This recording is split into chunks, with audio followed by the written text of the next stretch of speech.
Belisarius diperkirakan lahir pada tahun 505 Masehi di daerah Iliria. Ia adalah seorang jenderal Bizantium dan merupakan tokoh terkemuka di zaman Kaisar Justinian I. Orang tuanya bukanlah orang berpangkat, tapi hanya seorang penduduk biasa yang miskin. Belisarius juga menerima gelar Last of the Romans, artinya ia adalah orang terakhir yang sudah mewujudkan nilai-nilai kekaisaran Romawi dengan sangat baik. Dalam masa jabatannya, ia sudah berkontribusi sangat besar atas perluasan kekaisaran Bizantium, seperti berhasil mengalahkan kekaisaran Sasanian di Persia, kerajaan Vandal di Afrika, dan rezim Ostrogoth di Italia. Dan berikut ini adalah kisah riwayat hidup Belisarius selengkapnya.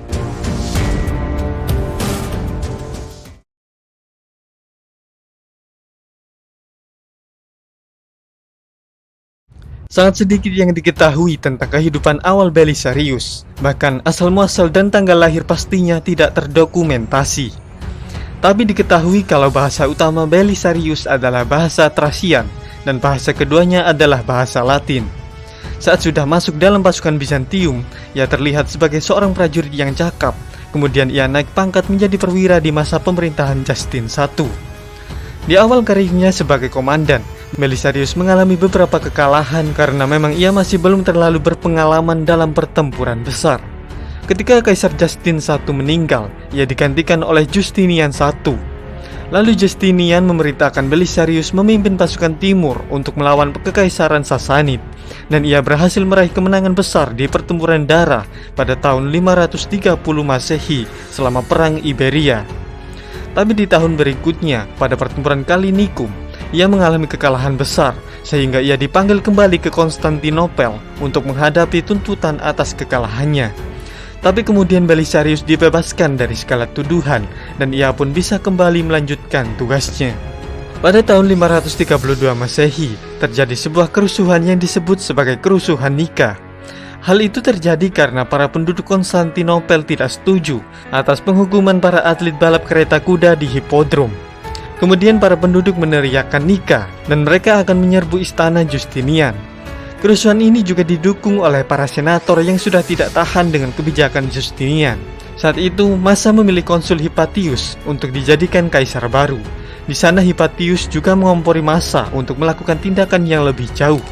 Dengan keadaan seperti itu, Justinian ingin melarikan diri, tapi ia dicegah dan dinasehati oleh istrinya. Kemudian Justinian memerintahkan Belisarius untuk menangani kerusuhan tersebut. Saat Belisarius beserta pasukannya memasuki hipodrom, mereka pun menghancurkan pemberontak itu dan menewaskan sekitar 20.000 sampai 30.000 warga.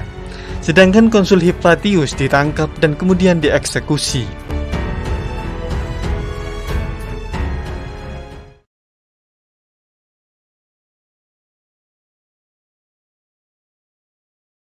Pada tahun 533 Masehi, Justinian I mengirim Belisarius untuk menginvasi kerajaan Vandal di Afrika.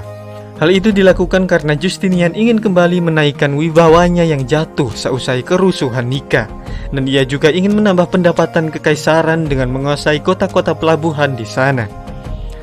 Pada tahun 533 Masehi, Belisarius berangkat dengan membawa 5.000 kavaleri, 10.000 infanteri, 20.000 pelaut dengan armada yang berisi 500 kapal perang, dan ditambah dengan 92 kapal perang kecil yang didayung oleh 2.000 budak.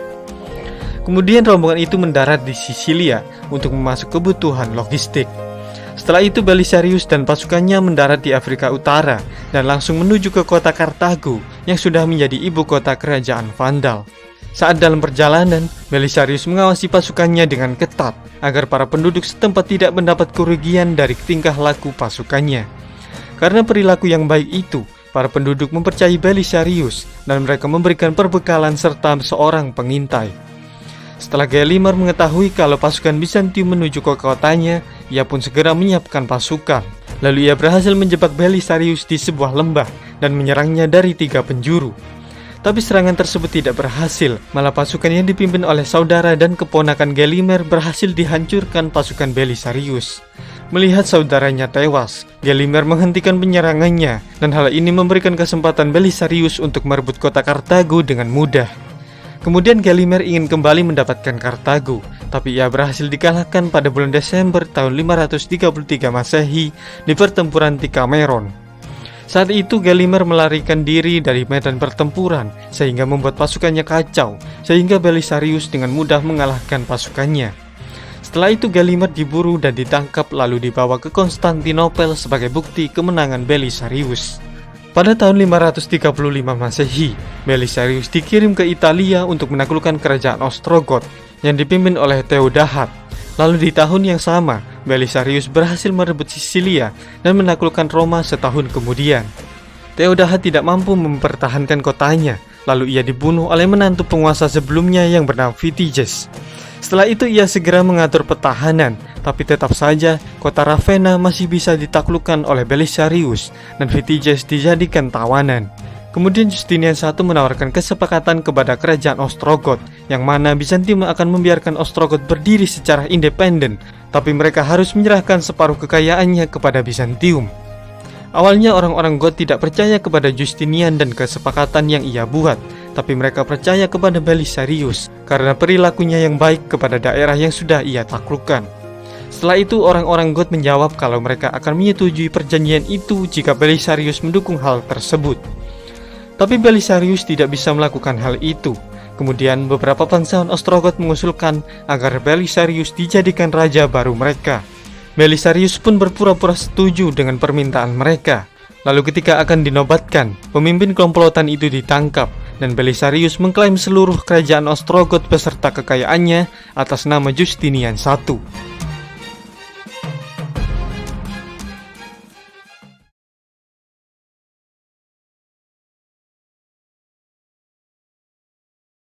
Suatu saat, Justinian meragukan kesetiaan Belisarius karena Belisarius sangat populer dan disegani baik di kalangan militer Bizantium maupun di wilayah yang pernah ia taklukkan. Oleh karena itu, Justinian tidak membiarkan Belisarius jauh-jauh dari ibu kota agar ia bisa mengendalikannya. Kemudian Belisarius yang masih berada di Italia dipanggil kembali ke Konstantinopel dan tugasnya di Italia akan digantikan oleh pejabat Bizantium lain. Setelah kembali ke Konstantinopel, Belisarius menjadi lebih populer dari Justinian. Pada masa itu, ia menikmati masa tenang bersama dengan istrinya Antonia yang sangat ia cintai. Tapi masa tenang itu berakhir ketika Belisarius ditugaskan ke tanah Persia untuk melawan Kekaisaran Sasania. Pada tahun 542 Masehi, Belisarius berhasil membuat pasukan Sasania mundur dari pertempuran dengan siasatnya. Saat itu pasukan Bizantium kalah jumlah dan Jenderal Sasania mengirim utusan untuk menyelidiki seberapa besar pasukan Bizantium. Lalu dibuatlah sebuah pertemuan antara kedua kubu. Pada pertemuan tersebut, Belisarius hadir dengan membawa sekitar 6.000 prajurit terbaiknya yang berpenampilan seperti pemburu. Lalu pihak Persia berpikir jika kelompok pemburu pasukan Bizantium saja sebanyak ini, pasti pasukan utamanya akan jauh lebih besar dan Persia akan terjebak di wilayah Bizantium jika kalah dalam pertempuran. Kemudian Persia pun memutuskan untuk mundur. Saat Belisarius sedang bertugas di Persia, terjadi pemberontakan Gotik di Italia yang dipimpin oleh Totila. Pemberontakan itu mengakibatkan hilangnya kendali Bizantium atas wilayah di daratan Italia dan Totila diangkat menjadi Raja Ostrogot. Totila adalah seorang jenderal yang cukup hebat karena ia dengan mudah bisa mengalahkan pasukan Bizantium dan mengubah tawanan perang menjadi prajuritnya. Pada tahun 545 Masehi, Justinian kembali mengirim Belisarius ke Italia untuk menangani Totila, dan pada bulan Desember di tahun yang sama, Totila berhasil merebut kota Roma. Lalu Totila mengirim pesan ke Konstantinopel kalau ia memberi kesempatan untuk bernegosiasi, tapi Justinian membalas kalau Totila sebentar lagi akan menghadapi Belisarius. Totila pun gelisah dan mengancam Belisarius jika Bizantium tidak meninggalkan Italia dengan damai, maka dia akan menghancurkan Roma dan mengeksekusi para senator yang menjadi tawanannya. Belisarius pun menanggapi ancaman tersebut dengan menulis surat yang menjelaskan kalau tuntutan Totila itu tidak mungkin terwujud, karena dataran Italia adalah milik Bizantium dan tidak akan diserahkan begitu saja. Lalu jika Totila menghancurkan kota dan mengeksekusi para tawanannya, maka nama baiknya akan selamanya ternodai. Setelah menerima surat itu, Totila pun meninggalkan kota Roma.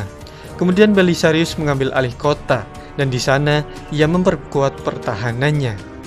Di sisi lain, Totila kembali melanjutkan kampanyenya yang sukses, dan kekuatan militernya pun semakin bertambah besar. Sampai pada tahun 550 Masehi, ia kembali berhasil menaklukkan Roma. Lalu Totila mengirim utusan ke Konstantinopel untuk perundingan perjanjian damai. Tapi utusannya ditolak dan ditangkap. Setelah itu, Justinian memanggil kembali Belisarius dan tugasnya di Italia digantikan oleh Jenderal Germanus.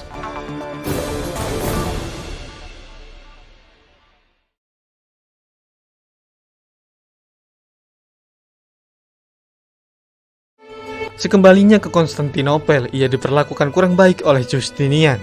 Tapi meski begitu, ia masih dipercaya untuk memimpin pasukan dengan misi menumpas serangan Bulgaria pada tahun 559 Masehi. Ia melakukan tugasnya dengan baik, sehingga musuh berhasil didorong kembali ke perbatasan dan daerah perbatasan kekaisaran berhasil diamankan. Walaupun Belisarius sudah sangat berjasa kepada kekaisaran, tapi nampaknya hal itu tidak berarti bagi pemerintah Bizantium. Belisarius dituduh melakukan korupsi dan ia dipenjara pada tahun 562 Masehi. Kemudian ia bebas setelah Justinian I memaafkannya. Lalu Belisarius dikembalikan ke kedudukannya semula di istana Bizantium. Pada tahun 565 Masehi, Kekaisaran Justinian I meninggal dan beberapa minggu kemudian Belisarius juga meninggal di tanah miliknya yang ada di luar Konstantinopel.